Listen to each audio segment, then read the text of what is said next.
ஒரு பையன் அவளும் போயிட்டா.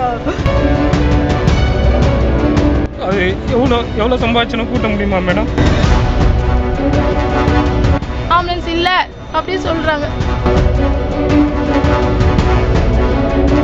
விண்ணை பிளந்து விமானங்கள் செய்த சாகசத்தை காணும் ஆவலில் கடற்கரையில் திரண்ட லட்சக்கணக்கானோர் கொளுத்தும் வெயிலில் மணிக்கணக்கில் நின்று வான் சாகசத்தை ரசித்தாலும் குடிநீர் இன்றியும் முறையான போக்குவரத்து வசதி கிடைக்க பெறாமலும் கூட்ட நெரிசலிலும் கடும் அவதியடைந்தனர். 250 பேர் வரை மயக்கமடைந்து அரசு மருத்துவமனைகளில் சிகிச்சைக்காக அனுமதிக்கப்பட்டனர். கார்த்திகேயன், ஜான் உள்ளிட்ட 5 பேர் பரிதாபமாக பலியாகினர். இந்த நிகழ்ச்சிக்கான முன்னேற்பாடுகள் குறித்து கடந்த வாரம் நடந்த அனைத்து துறை அதிகாரிகள் ஆலோசனை கூட்டத்தில் உள்துறை செயலாளர் தீரஜ்குமார் விரிவான அறிவுறுத்தல்களை வழங்கியதாக கூறப்படுகின்றது.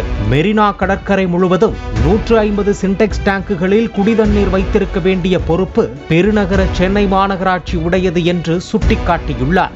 நிமிடத்துக்கு ஒரு பேருந்து இயக்குவது மாநகர போக்குவரத்து கழகம் செய்ய வேண்டியது என்றும், மயங்கி விழுந்தவர்களை ஆம்புலன்ஸில் ஏற்றி முதலுதவி சிகிச்சை அளித்து உடனடியாக மருத்துவமனைக்கு கொண்டு செல்ல வேண்டியது சுகாதாரத்துறையின் பொறுப்பு என்றும் அறிவுறுத்தியுள்ளார்.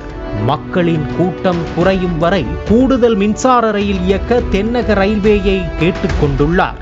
இதில் எங்கே தவறு நடந்தது, மக்கள் பாதிப்புக்கு என்ன காரணம் என்பதை கண்டறிந்து விரிவான அறிக்கை அளிக்கும்படி காவல்துறைக்கு உள்துறை செயலாளர் தீரஜ்குமார் உத்தரவிட்டுள்ளார்.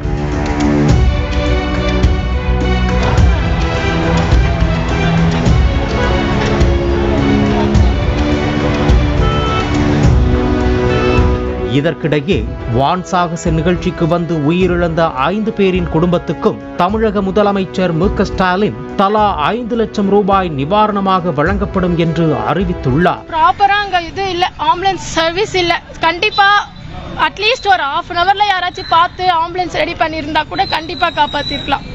2 ஹவர்ஸ்ல எப்படியாப்பட்ட கேஸா இருந்தாலும் காப்பாற்ற முடியாது. 2 ஹவர்ஸ்ல லேட் ஆயிடுச்சு, ஒண்ணுமே பண்ண முடியல. அதனாலதான் இவ்வளவு பெரிய ப்ராப்ளம் ஆயிருக்கு. ஃபர்ஸ்ட் எய்ட் பண்ணுங்க, பக்கத்துல போய் அட்மிட் பண்ணுங்கன்னா, இல்ல மேடம் ஆம்புலன்ஸ் கிடைக்கல மேடம், ஆம்புலன்ஸ் இல்ல மேடம், ஆம்புலன்ஸ் இல்ல அப்படி சொல்றாங்க.